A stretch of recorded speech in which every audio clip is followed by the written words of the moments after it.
کئی لوگ یہ دعویٰ کر بیٹھے کہ ہم نبی ہیں، اور پھر ان کے ماننے والے بھی بہت زیادہ ہو گئے، اور پھر ان لوگوں نے یہ کوشش کی کہ مدینے کے اوپر حملہ کیا جائے اور اسلام کو ختم کیا جائے۔ تو اس وقت حضرت ابوبکر صدیق رضی اللہ تعالیٰ عنہ نے ان سے جنگ کی۔ عرب کے اندر جو زمین تھی، وہاں پر کوئی بادشاہ نہیں ہوتا تھا، کوئی ریاست نہیں تھی، کوئی ملک نہیں تھا، بلکہ ٹرائبل سسٹم، قبائلی نظام تھا۔ جب کبھی کسی کو لڑنا ہوتا، کوئی قبیلے کو لڑنا ہوتا، تو ان کی باضابطہ کوئی فوج نہیں ہوتی تھی، بلکہ قبیلے کا ہر مرد آدمی کے اوپر یہ ضروری تھا کہ جب کبھی ان کا سردار لڑنے کے لیے بلائے تو سارے کے سارے لڑنے کے لیے جمع ہو جائے۔ کوئی باضابطہ تنخواہ کے اوپر فوج نہیں تھی، سارے کا سارا عرب کا نظام ویسے ہی تھا۔ حضرت معاویہ رضی اللہ تعالیٰ عنہ جب خلیفہ بنے تو انہوں نے فوج کا باضابطہ نظام مقرر کیا، سالانہ تنخواہیں مقرر کی فوج کی، اور باضابطہ لوگوں کو بھرتی کیا فوج کے اندر کہ سال بھر وہ صرف لڑنے کے لیے ہی جمع رہیں گے۔ اس سے پہلے یہ نظام نہیں تھا۔ کبھی بھی دشمن حملہ کرتا تو قبیلے کے سردار اپنے تمام قبیلے کے آدمیوں کو بلاتا، وہ سارے کے سارے آ جاتے اور پھر لڑنے کے لیے چل پڑتے۔ تو جب مدینے پر حملے کی اطلاع حضرت ابوبکر صدیق رضی اللہ تعالیٰ عنہ کو ملی تو انہوں نے بھی مدینے کے سارے مسلمانوں کو جمع کیا اور کہا کہ اب ہم کو جہاد میں جانا ہے، لڑنا ہے۔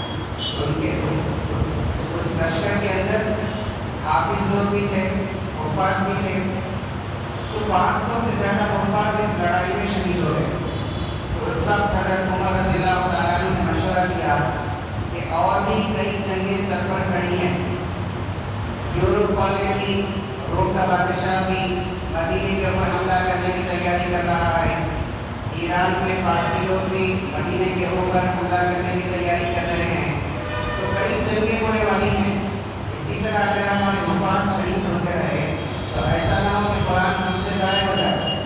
تو اس کے لیے حضرت ابوبکر صدیق رضی اللہ تعالیٰ عنہ نے ان کی اس تجویز کو، اس مشورے کو قبول کیا اور پھر قرآن پاک جمع کرنے کا اہتمام کیا۔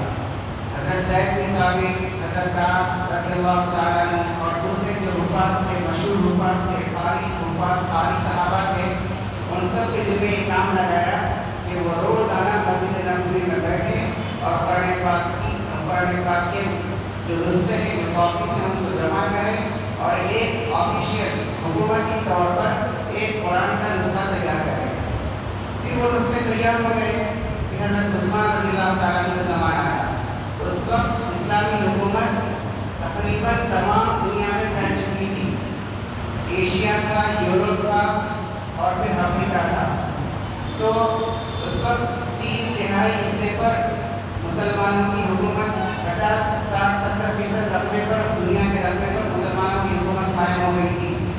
تو ایران کے لوگ بھی آتے تھے جن کی زبان فارسی تھی، اور یورپ کے لوگ بھی اسلام سیکھنے آتے تھے صحابہ کے پاس جن کی زبان دوسری تھی، گریک لینگویج، یونانی وغیرہ زبانیں تھیں۔ تو عجم کے لوگ مکہ اور مدینہ، کوفہ اور بصرہ، دمشق، یہاں پر قرآن پاک سیکھنے کے لیے صحابہ کے پاس آنے لگے۔ اب ہوا یہ کہ اس وقت جو تحریک تھی قرآن پاک کی، وہ کئی لہجوں میں تھی۔ مطلب جیسے قریش ہے، قریش کا لہجہ بات چیت کا الگ تھا، دوسرے قبیلے ہیں ان کا لہجہ الگ تھا، یمن کے رہنے والے ہیں ان کا لہجہ عربی کا الگ ہے، ریاض کے رہنے والے جن کو نجد کہتے تھے ان کا لہجہ الگ تھا۔ تو یہاں پر اختلاف پیدا ہوا اسٹوڈنٹس کے اندر کہ ہم صحیح پڑھ رہے ہیں، تم صحیح پڑھ رہے ہو۔ جیسے ہم اردو میں ہماری جو زبان ہے حیدرآباد میں، اس کو بولتے کیا بولنا ہے بولو۔ اگر آپ لکھنؤ، یو پی، جہاں وہاں پر چلے جائیں گے تو وہ کہیں گے کیا کہنا ہے کہو۔ آپ پنجاب میں چلے جائیں گے، ان کا اسٹائل الگ ہے۔ آپ تامل ناڈو میں چلے جائیں گے، کیا بولتے ہیں وہاں، ان کا لہجہ الگ ہے۔ معنی سب کے ایک ہے لیکن لہجہ الگ الگ ہے۔ اسی طرح قرآن پاک میں بھی 7 لہجے ہیں، جیسے مالک یوم الدین، مالک کہتے ہیں بادشاہ کو، मलिकी यौमुद्दीन, मलिक भी कहते हैं बादशाह को। तो दो कुरैश मालिक का लफ्ज़ इस्तेमाल करते थे, दूसरे कबीले वाले मलिक का लफ्ज़ इस्तेमाल करते थे। तो अल्लाह के नबी सल्लल्लाहु अलैहि वसल्लम का कुरान 7 लहजों में नाजिल हुआ, अलग अलग कबीलों के अलग अलग लहजे में नाजिल हुआ। लेकिन बाद में जब हज़रत उस्मान रज़ियल्लाहु तआला अन्हु के ज़माने में लोग आपस में लड़ने लगे कि हमारा लहजा सही, तुम्हारा लहजा सही, हम जो कुरान पाक यमन के लहजे में पढ़ रहे हैं वो सही है, तुम्हारा गलत है।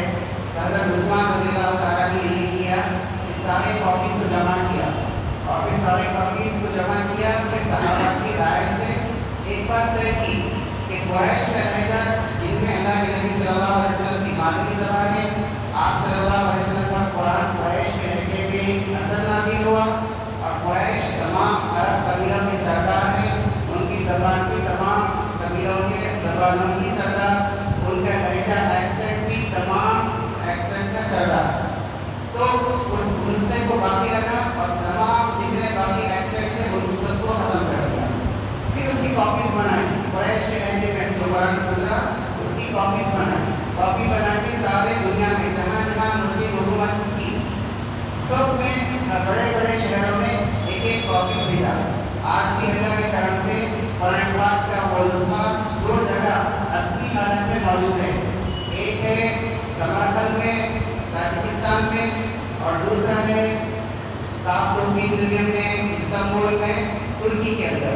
अभी भी वो लहजा हज़रत उस्मान रज़ियल्लाहु तआला का जो लिखा हुआ नुस्खा है, जो कॉपी है कुरान पाक की, वो अभी भी है। उससे भी लोगों ने और कॉपीज़ बनाई और आज हमारे पास ये कुरान पाक है। लेकिन बात में ये हुआ कि जब नॉन-अरब लोग जिनको अरबी नहीं आती थी वो लोग जब इस्लाम में दाखिल हुए तो कुरान पाक पढ़ने में बहुत मुश्किल हुई उनको। क्यों मुश्किल हुई कि कुरान पाक उस ज़माने में हम जैसा उर्दू लिखते हैं उसी तरह लिखा जाता था, उसके ऊपर ज़बर ज़ेर पेश नहीं होता था। बल्कि अभी भी आप पुराने इंटरनेट पे भी देखेंगे तो बहुत सारे नुस्खे आपको कॉपीज़ मिल जाएंगे कि उनके ऊपर ना ज़बर होता है ना ज़ेर होता है, ना पेश होता है, ना दो ज़बर ना दो ज़ेर, आराम नहीं होते, सिंबल्स नहीं होते। तो उन अरबी लोग क्या कर रहे थे कि गलत सलत पढ़ रहे थे, क्योंकि माने बदल जाते हैं अरबी में। जैसे अनअमता, तूने इनाम किया, अनअमतु मैंने इनाम किया, ता बोले तो तूने, तू बोले तो मैंने, तो माने बहुत बदल जा रहे थे। तो तारीख की किताबों में आता है कि हज्जाज बिन यूसुफ जो बहुत बड़ा जालिम बादशाह था, जिसने जालिम गवर्नर था, जिसने 1 लाख से ज़्यादा सहाबा को कत्ल किया, उसने ज़बर ज़ेर पेश वगैरह विचार किया ताकि जो लोग अरब नहीं हैं उनको कुरान पाक सही पढ़ना आ जाए।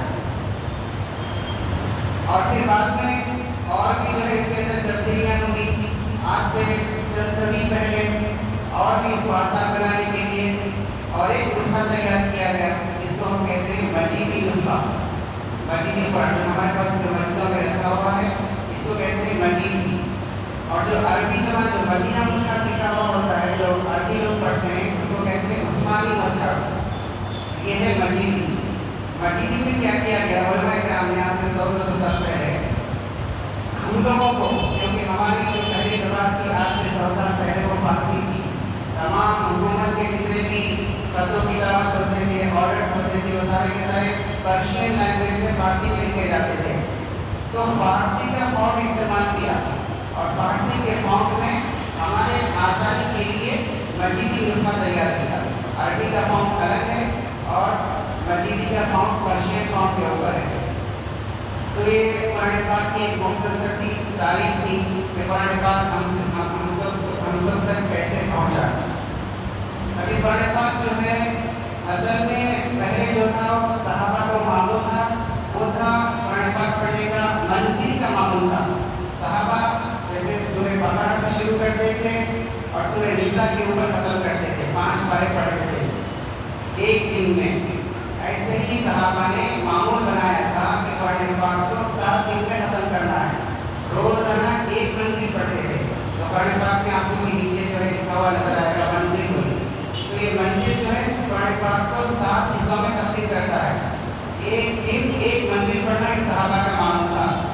ज़माना गया, लोगों में कमज़ोरी पैदा हो गई, ईमान कमज़ोर, आमाल कमज़ोर, कुरान पाक का शौक़ नहीं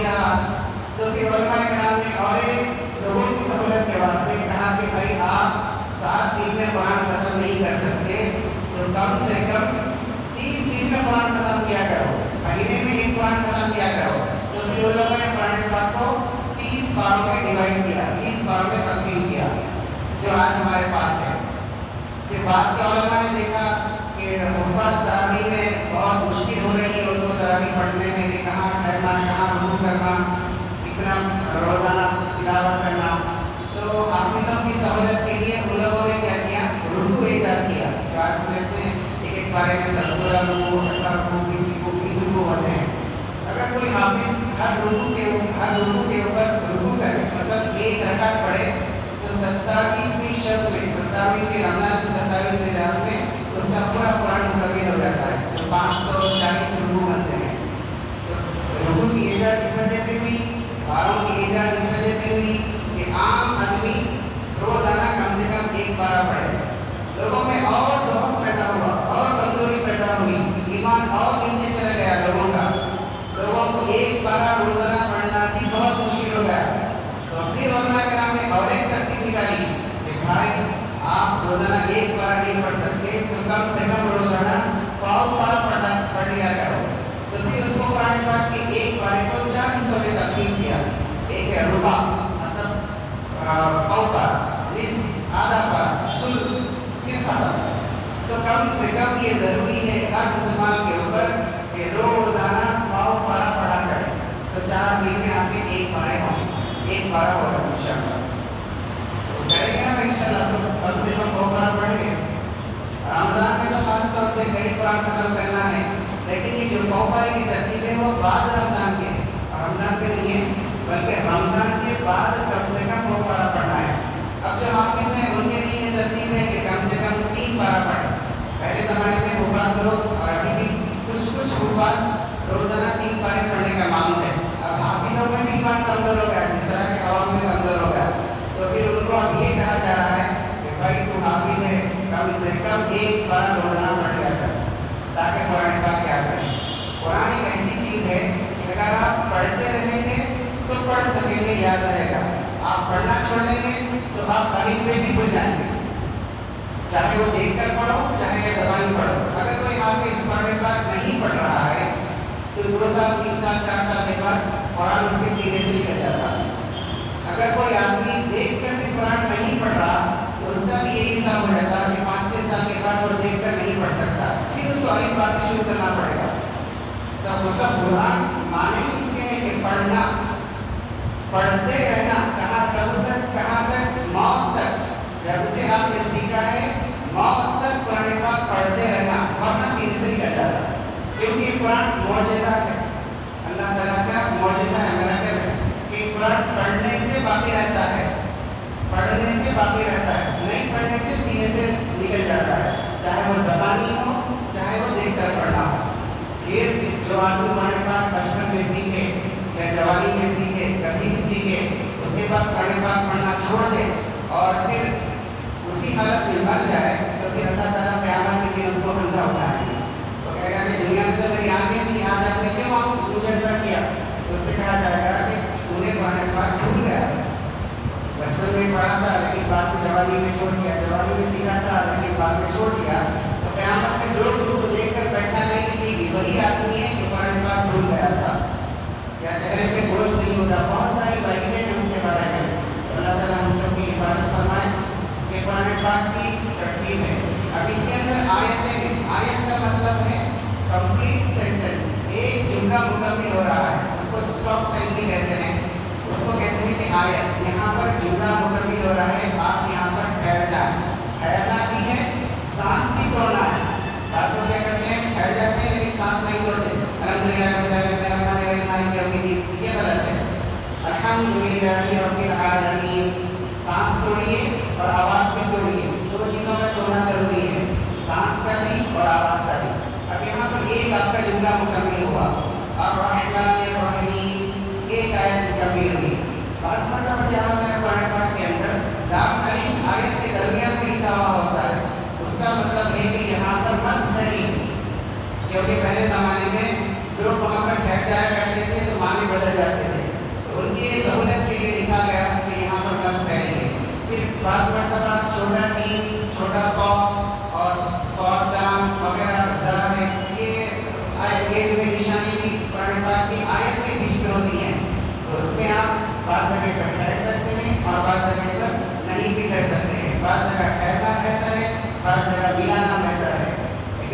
کوئی ہارڈ اینڈ فاسٹ رول نہیں ہے. اور ایک چیز ہے مین، چھوٹا مین آتا ہے، اس کو کہتے ہیں وقت لازم. وہاں پر آپ کا ٹھہرنا بے انتہائی ضروری ہے. آپ نہیں کریں گے تو معنی بدل جائیں گے. تو آج کے لیے اتنا ہی کافی ہے. انشاءاللہ پھر کل اس کو کنٹینیو کرتے ہیں. اللہ تعالیٰ ہمیں صحیح سمجھنے کی اور عمل کرنے کی توفیق نصیب فرمائے. سبحان اللہ.